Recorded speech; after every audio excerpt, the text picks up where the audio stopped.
ভারতে হাসিনার বক্তব্য বাংলাদেশের সার্বভৌমত্বের হুমকি বলেছে এনসিপি।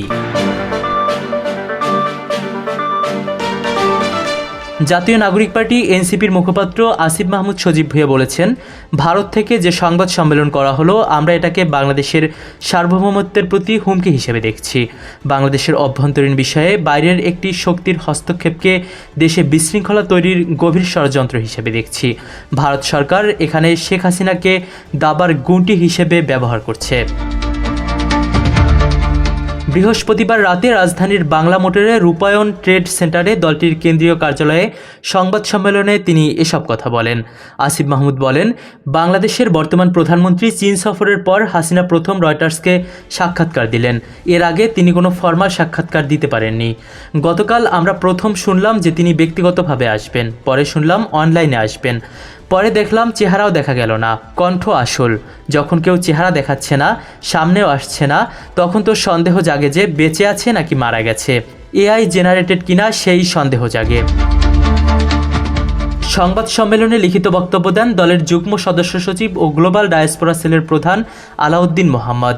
তিনি বলেন, আমরা গভীর উদ্বেগ ও তীব্র হতাশার সঙ্গে লক্ষ্য করছি যে জুলাই গণ অভ্যুত্থানের দ্বিতীয় বার্ষিকীর মতো একটি ঐতিহাসিক ও জাতীয় গুরুত্ববহ দিনে সার্বভৌম বাংলাদেশের আদালতে মৃত্যুদণ্ডপ্রাপ্ত পলাতক আসামি হাসিনা ও তার সহযোগীদের নয়াদিল্লিতে প্রকাশ্যে বক্তব্য দেওয়ার সুযোগ প্রদান করা হয়েছে।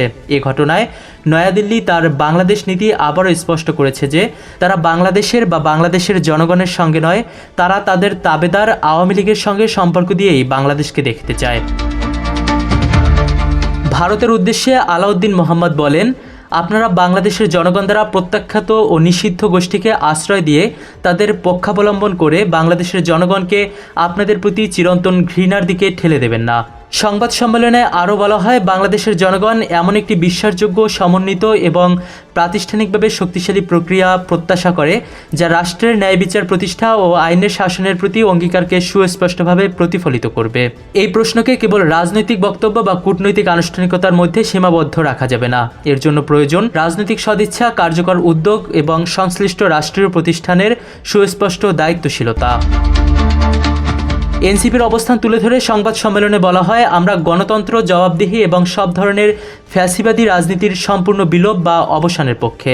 আমরা শেখ হাসিনাকে কোনো দ্বিপক্ষীয় রাজনৈতিক সমীকরণের হাতিয়ার হিসেবে ব্যবহারের বিরোধিতা করি এবং বাংলাদেশের সার্বভৌমত্ব, বিচারিক প্রক্রিয়া এবং গণতান্ত্রিক ভবিষ্যৎকে ক্ষতিগ্রস্ত করতে পারে এমন যে কোনো সমঝোতা বা ব্যবস্থা দৃঢ়ভাবে প্রত্যাখ্যান করি।